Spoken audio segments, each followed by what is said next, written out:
Ei, tem um recado pra você. Seja louco, meu irmão. É isso aí, seja louco. Chega dessa vida mermice aí, seja louco.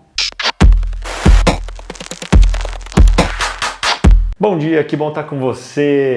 Hoje eu comecei de um jeito diferente. Assustei você? Tudo bem, né? Tá tranquilo. Aperta esse like maroto, já se inscreve nesse canal porque hoje a gente vai ter um dia lindo e já começamos da melhor maneira, na companhia uns dos outros e na companhia do nosso Papai do Céu. Hoje eu quero contar uma história muito curiosa, a história de um homem chamado Nick Wallenda. Ele é um andarilho de corda bamba e ele tem mais de 10 recordes mundiais do Guinness por façanhas acrobáticas que ele realizou. Ele fez algumas das coisas mais ousadas da história, como por exemplo, no ano de 2012, quando ele se tornou a primeira pessoa a andar por uma corda bamba diretamente sobre as cataratas do Niágara. No ano de 2013, ele caminhou de corda bamba pelo Grand Canyon sem corda de segurança. E no ano de 2020, ele caminhou com a corda bamba através do vulcão Massaia, um vulcão ativo lá na Nicarágua. Em 2014, ele caminhou entre dois arranha-céus através do rio Chicago. Gente, esse cara, ele caminhou mais de 600 pés acima do solo sem corda de segurança. E se não fosse suficiente a altura, os edifícios eles tinham uma altura diferente e tinham uma inclinação de 19 graus. Por isso, depois de completar essa caminhada, ele completou uma segunda caminhada entre os dois edifícios, só que dessa vez, sabe o que ele fez? Ele foi com os olhos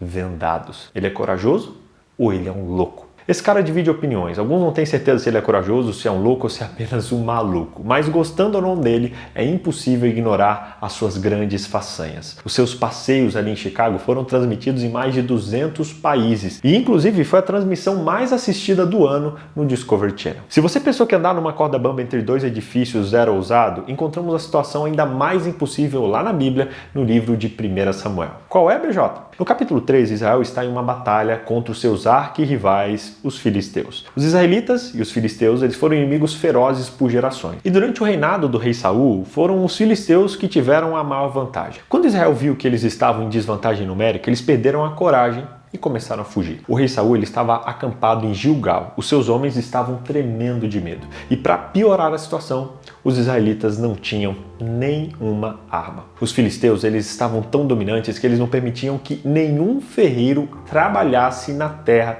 de Israel, impedindo que eles tivessem armas. Sempre que um israelita precisava afiar o seu machado para cortar madeira ou foice para cortar grãos, eles tinham que pagar por um ferreiro filisteu. Quando se tratava de batalha contra os filisteus, somente o rei Saul e o seu filho Jonatã tinham espadas, somente esses dois. Em um canto, temos o exército filisteu com tropas numerosas como grão de areia e extremamente armados. Do outro, temos Israel, um exército pequeno, sem armas e sem nenhuma moral. É contra esse pano de fundo sombrio que Jonatã se levanta e ele toma algumas medidas. Ele disse: vamos até onde os filisteus têm o seu posto avançado. Gente, olha que maluquice. Ele queria ir para onde os filisteus estavam. A ideia de que dois homens poderiam ir para uma batalha é no mínimo imprudente. Como uma corda bamba caminhando através das cataratas, Jonatã ele estava pedindo problemas, estava indo atrás de problemas. Entretanto, ele não estava olhando para o seu desafio, ele estava olhando para algo muito maior. Ele não estava tomando suas decisões com base no exército de Israel, no poder bélico que eles tinham, mas no poder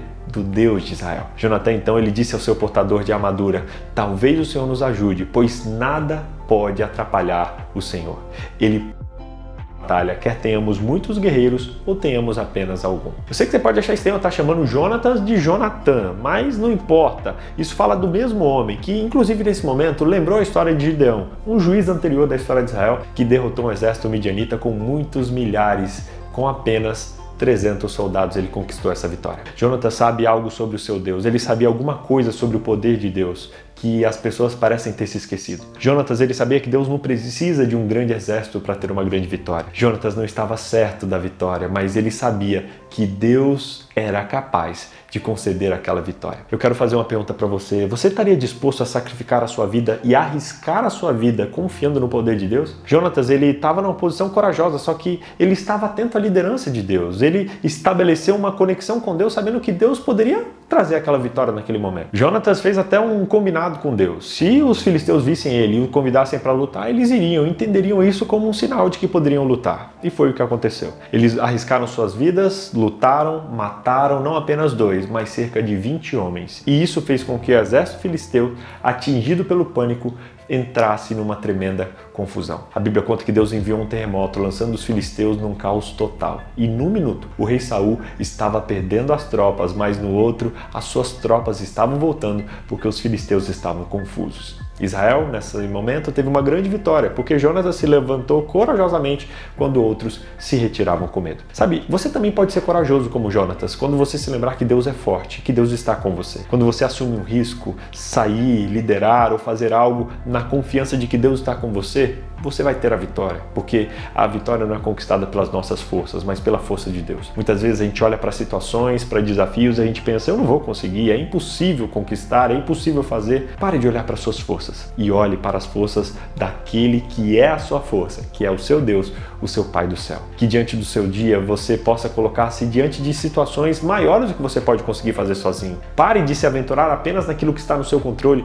permita-se fazer coisas maiores, coisas que você não vai poder fazer pelas suas mãos, para que o poder de Deus possa entrar em ação em você e através de você. Seja um louco como Jonatas, não um louco que vai por aí entrando em qualquer batalha, mas um louco que, conectado a Deus, se permite viver as batalhas de Deus, sabendo que o nosso Deus vai lutar e vai conceder a vitória. Que no dia de hoje você entre em lutas em nome de Deus e permita que esse Deus te dê a vitória em lutas que jamais você venceria sozinho. Você quer isso no dia de hoje? Feche seus olhos e ore comigo. Querido Deus, eu oro por vitória.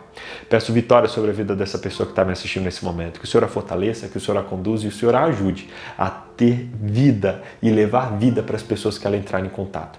Ajude a ser corajosa e ser uma louca no bom sentido, abençoando as pessoas com coisas muito maiores do que ela pode fazer sozinha. Que assim como Jonatas, sejamos corajosos e não fujões como os outros israelitas.